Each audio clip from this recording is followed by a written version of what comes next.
Salut à tous, c'est tacticiens et tacticiennes, bienvenue sur Football Tactique pour une nouvelle vidéo en ce début d'année. J'espère que vous avez passé des super bonnes fêtes, que vous avez eu plein de cadeaux, des maillots de foot, des livres de foot, des trucs en rapport avec le foot. Et que surtout vous avez bien profité, bien mangé, bien bu, bien tout ce qu'il faut. Tout ce qui fait plaisir en cette période et que vous avez été avec vos proches. On se retrouve aujourd'hui pour une nouvelle petite vidéo. C'est peut-être des trucs que je vais faire un peu plus souvent et que je vais essayer de faire plus souvent. En tout cas, c'est des petits retours dans le passé. Et aujourd'hui, on va s'intéresser au Barça de Johan Cruyff, qui est un peu le premier Barça ou la première pierre, on va dire, du nouveau Barça et de cette évolution jusqu'à Pep Guardiola, qui maintenant est en train de s'effriter. On a déjà un peu parlé dans la vidéo sur Valverde, pourquoi le Barça n'est plus le Barça. Et donc, on va revoir un peu les bases de ce qu'a été le Barça le Barça de Monsieur Johan Cruyff. Et donc, tout de suite, on va voir sur le petit tableau.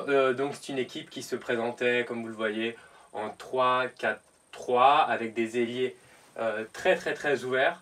Une défense donc à 3 avec un numéro 6 devant, un numéro 10 et un attaquant. Ce qui était très intéressant, c'est qu'en fait, si vous enlevez cette partie-là, on retrouvait les dynamiques du 4-3-3 qu'on a aujourd'hui, enfin qu'on avait il y a quelques années encore.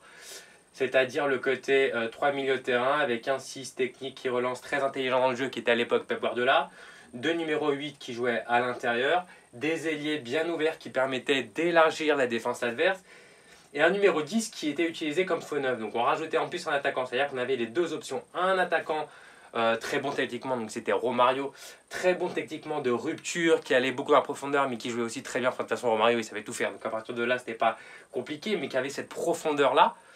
Et un numéro 10, ça a souvent été Laudrup, qui est un joueur phénoménal dans ce poste-ci derrière l'attaquant. Et donc les deux en fait jouaient ensemble, c'est-à-dire un demandait plus dans le ballon, il dézonnait pour ramener avec lui un défenseur, l'autre prenait la profondeur. On va le voir après, vous allez voir, c'était vraiment très intéressant. Ce qui changeait au final, c'était le système défensif avec les trois, avec Coman qui jouait un peu plus derrière. Et en fait, c'était pas vraiment avec trois centraux comme on peut le voir aujourd'hui, où quand on a une défense à 3, on se pose tout de suite la question du 3 ou 5. Là, c'était vraiment 3. C'est-à-dire que les milieux centraux là jouaient vraiment en 8, hein, imaginez Xavi, Iniesta, et les ailiers jouaient vraiment là.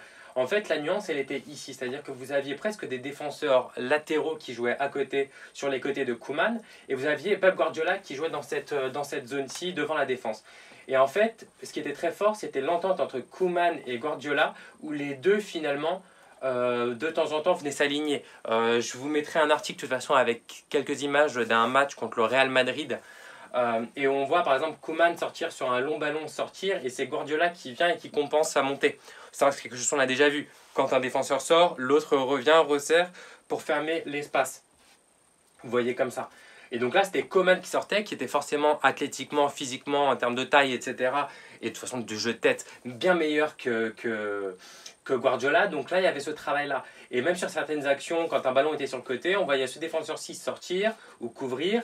Et Guardiola venait s'aligner pour former une ligne de 3 comme ça, comme un autre défenseur central. Et c'est pour ça que Guardiola était un des joueurs les plus importants de cette équipe-là. C'est parce qu'il avait une intelligence, et là toujours, hein, au-dessus de la moyenne. Et il comprenait vraiment bien le poste. Il comprenait le poste offensivement et défensivement. Et il comprenait comment il devait enfin, se placer et jouer selon si l'équipe avait ou non le ballon. Donc ça, c'était sur le placement défensif. Après, évidemment, il y avait un énorme pressing, mais ça, ça a toujours été l'école Barça, comme on a dit. C'est-à-dire que vous aviez tout de suite un pressing qui voulait étouffer au maximum l'adversaire. Et ensuite, avec des couvertures, défense, milieu de terrain. Mais par exemple, ouais, si l'équipe adverse avait le ballon ici, vous aviez Romario. Enfin, Romario, Cruyff, il disait souvent... plus tu défends haut, moins tu auras à défendre finalement. Et c'est ça, c'est plus tu récupères le ballon proche du but adverse, et plus facilement on est proche du but adverse, et donc on peut attaquer. Et donc il y avait vraiment cette idée-là d'essayer d'enfermer au maximum l'équipe adverse. Donc ensuite, sur la partie offensive, ce qui est vraiment ce qui intéressait le plus à Cruyff, on avait donc cette sortie-là avec les deux joueurs, et en fait qui formaient presque... En fait, c'est comme s'il y avait... ouais, comme ça. Vous aviez un espèce de losange qui se créait Donc un premier ici, un espèce de triangle même, on va dire, et comme ça, un espèce de petit losange comme ça ici, et un deuxième ici. Vous voyez, avec le numéro 10 là. Et donc là, vous aviez, en termes de sortie de balle, une multitude d'options, même si Guardiola venait souvent les chercher, c'est-à-dire que Guardiola venait les chercher, et après il avait donc Coman qui assurait la couverture derrière. Vous aviez deux options là, deux options intérieures, et les deux ailiers bien ouverts. Donc vous voyez une occupation de l'espace vraiment totale, dans toute sa largeur du terrain. Les ailiers toujours bien ouverts, des joueurs entre les lignes, et des options. Et finalement, ça ressemble beaucoup à l'époque où Pep Guardiola jouait, ou encore il le fait encore aujourd'hui, mais il a pas mal fait du côté du Bayern Munich. En tout cas, il a commencé à le faire là-bas avec les, vous savez, les défenseurs latéraux intérieurs, avec Lam et Alaba ici, ou Kimmich et Alaba. Il l'a beaucoup fait. Donc c'était un petit peu ça, sauf que c'était avec des défenseurs centraux, mais centraux offensifs, on va dire. Et donc c'était, voilà, Guardiola avait le ballon, les deux se mettaient là, deux joueurs entre les lignes, le numéro 10 donc qui venait entre les lignes et qui, un peu comme Messi à l'époque, en faux neuf, sauf qu'en plus d'avoir le faux neuf, vous aviez un Romario derrière qui est capable de recevoir le ballon. Et donc il y a beaucoup d'actions qui étaient construites de cette forme-ci, avec, vous voyez, clac, clac, clac, vous aviez Guardiola par exemple qui avait le ballon, et là vous aviez une, deux, trois options, sur trois lignes différentes. Et donc l'adversaire ne savait jamais où allait aller le ballon. Et généralement ce qui se passait, c'était une, 2 et 3. Et généralement, Romario partait de là, en fait. Donc, 1, 2, diagonale, et clac, ça partait. Et beaucoup d'actions ont été construites comme ça. L'idée était vraiment, à chaque fois, de la part de Cruyff, de créer le maximum d'options de passe, que l'équipe puisse progresser ensemble, sur différents, et quand je dis dans différentes lignes de passe, c'est-à-dire dans la largeur, mais également dans la profondeur. C'est-à-dire que je peux avoir un joueur derrière le premier rideau qui est face à moi, le premier rideau défensif qui est face à moi, mais un autre joueur qui est derrière le deuxième rideau. C'est-à-dire que vous avez par exemple, je suis défenseur central, derrière les deux attaquants qui viennent me presser, j'ai une ligne, derrière la ligne de milieu de terrain, j'ai une autre ligne de passe. Et donc ça crée un décalage, et ça oblige les adversaires finalement à se décaler et à créer des espaces. Parce que quand vous aviez un Laudrup par exemple qui venait demander le ballon ici entre les lignes, un défenseur, on va imaginer qu'il y a deux défenseurs ici, clac clac, un défenseur sortait sur lui, et donc ça crée un espace ici pour Romario dans le dos. Pourquoi? Parce qu'en plus de ça, les deux milieux de terrain, supposons qu'il joue avec deux milieux de terrain, l'équipe adverse joue ici avec deux milieux de terrain, les deux milieux de terrain étaient occupés par les deux milieux centres qui étaient ici. Vous voyez? Donc Guardiola, il avait la balle ici. Les deux milieux centres, bah, ils étaient occupés par ces deux joueurs-là. Laudrup était un peu dans une position libre, donc forcément vous avez un des centraux qui sort sur Laudrup, et qu'est-ce qui se passe? Vous avez un espace qui se dégage pour un appel en diagonale de Romario. Donc ça c'était sur la construction plutôt centrale. Sur les côtés, vous aviez des joueurs très rapides, le plus emblématique bien évidemment c'était Stoichkov sur le côté droit. Et qui avait pour consigne de demander toujours le ballon extérieur. C'est-à-dire qu'il recevait extérieur et ensuite il rentrait. Il ne demandait pas intérieur, parce qu'à l'intérieur vous aviez déjà du monde. Vous aviez déjà du coup le défenseur qui demandait à peu près dans cette zone-là, le milieu centre qui demandait ici, Laudrup qui était déjà là, Romario qui se baladait un petit peu, donc lui devait recevoir. Par contre, une fois qu'il avait reçu le ballon, c'était au choix. Il partait. Il rentrait sur son pied gauche, et là il rentrait et il avait plusieurs options. Option passe, option centre, option dribble également. Cruyff disait souvent je veux des joueurs qui soient capables de gagner un contre un, qui doivent gagner un contre un.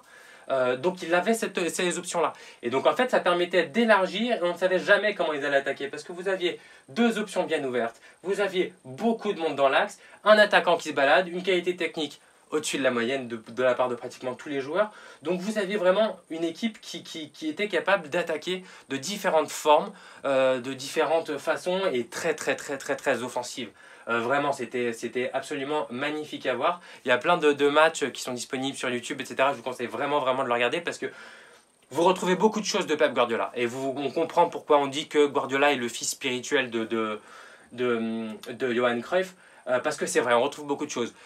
Guardiola l'a peut-être fait évoluer rapport à aujourd'hui. Je ne pense pas qu'aujourd'hui on pourrait jouer dans ce système à 3 avec les blocs beaucoup plus resserrés, les contres de plus en plus rapides qu'il y a dans le football actuel.